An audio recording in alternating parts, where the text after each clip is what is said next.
Well, good afternoon, YTPC. This is Dave coming to you from the paddock in Southern Maryland. It's about 3:15 on Friday afternoon. The Freedom Friday video is posted, and this can be a weapons-free conversation.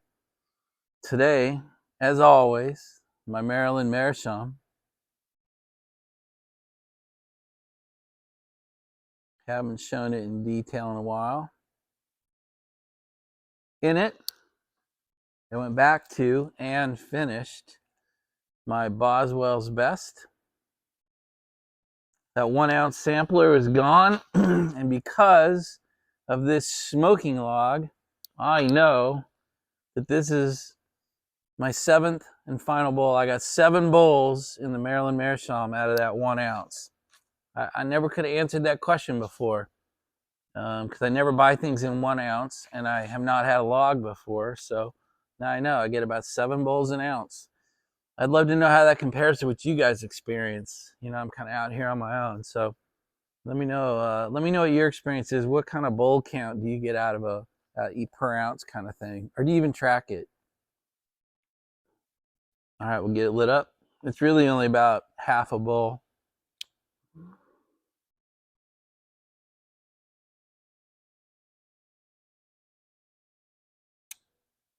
Nice. All right, guys, say it with me. Thank you, Greg.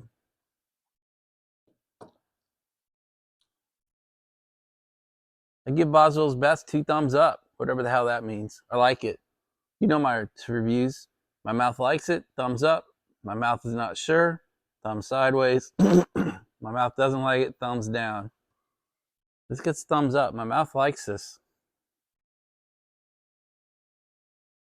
It was nice to take a break from it and go taste that rum twist that Dave Central Cal Piper gave me yesterday. That was a nice little vacation.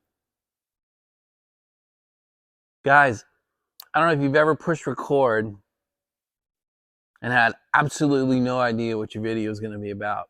That is what I've done today. I have no topic, no preparation, no readings, no visual aids. I have absolutely nothing. I have no idea where I'm going to take this video, which means it's probably going to be about 45 minutes long, right? Anyway, I just want to admit that going in. So today I'm drinking. It's Friday. It's a Friday afternoon. I went back to my Sugarland Shine root beer moonshine. Pretty sure Potter Piper would hate this. It's tasty, sweet, and alcohol. I know he doesn't like that. He doesn't like his food to touch.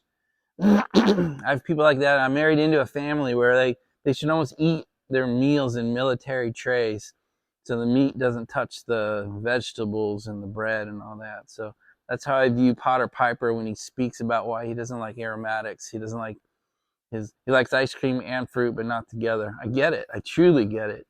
But it does make me think of you every time I touch something that has combinations in it. All right, guys, I had to reload the pipe. Make sure this is still on.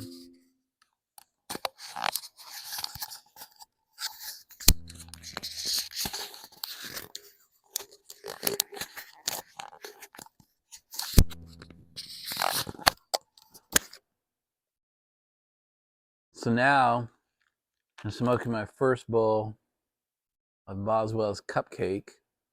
This is that other 1 ounce sampler I got for buying about 2 pipes. You saw them on my other video. That's the nice thing about the Meerschaum. I went right from Boswell's Best to Cupcake with absolutely no ghosting and no issues. So guys, sometimes I watch your videos and they give me ideas. And Uncle Willie did one about he's got to go to a celebration of life tomorrow. This is not about Uncle Willie or what he said, but he tripped something I want to talk about today. So if you're a follower of the channel, you've heard me talk about mom and pop. And those are Anne Marie's mom and dad, not mine. My dad died in 96. He was much older, and my mom died in 2000. So no sympathy. It's not what I look for. It's 20 was that 28 and 20 years ago, I'm good. We lost Pop about 12, 13 years ago to lung cancer. He died from diagnosis to his death was 80 days. And that taught us something. And that is, if you have a celebration of life, celebrate it while they're alive. And so, my wife kind of taught me that. So during those 80 days, we didn't know it was going to be 80 days, by the way. But, my wife taught me something. That was when someone around you is starting to fail, maybe we need to rearrange our lives to celebrate their life while they're still here. And we're doing that right now. We had, I was a little bit late to the paddock a couple days ago. Was it yesterday? God, I can't believe it was yesterday. Yesterday we had lunch. Anne-Marie and I took her mom out to lunch. Mom turned 87 a couple weeks ago, and Mom is failing. Yeah, it's really hard to watch. I mean, this is a tough chick. This is someone who is so tough.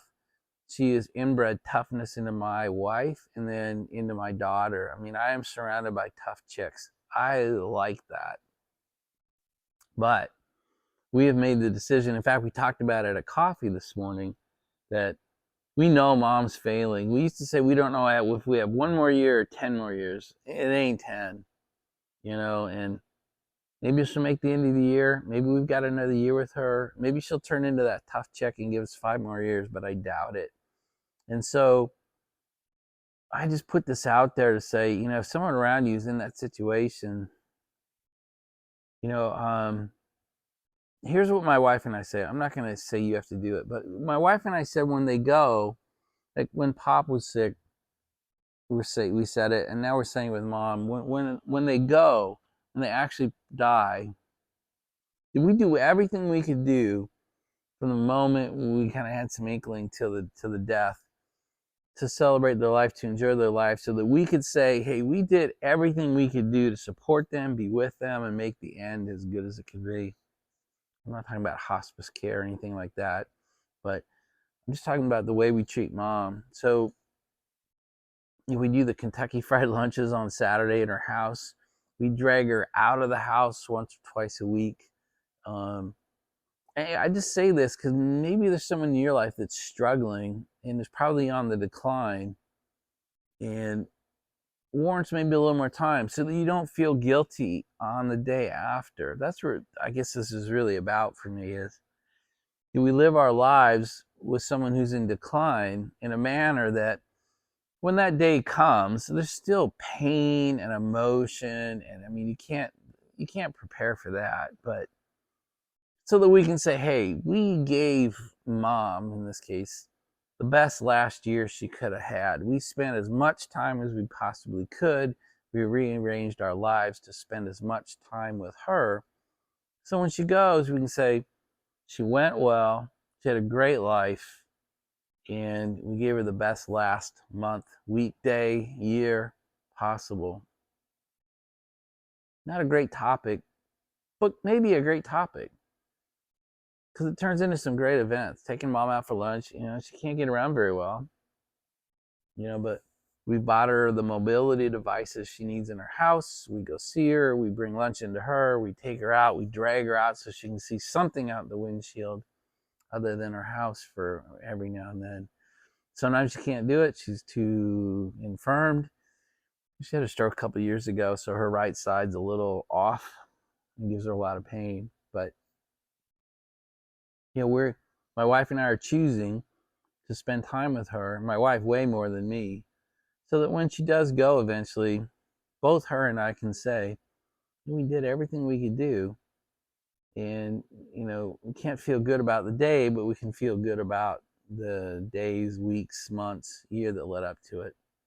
I throw that out there. I don't even know why, but I was called to it once I watched Uncle Willie's video. So I'm going to leave it at that. I'm going to shut up, keep it short. Hopefully you had a great Friday. I'm hoping you've got a great weekend coming at you. We're not Super Bowl party kind of people, but Amory and I will watch the second half, or at least the fourth quarter, and have some football eats together. And that's it. I hope you got a great weekend coming, and we will talk again tomorrow on Saturday. Bye, you guys.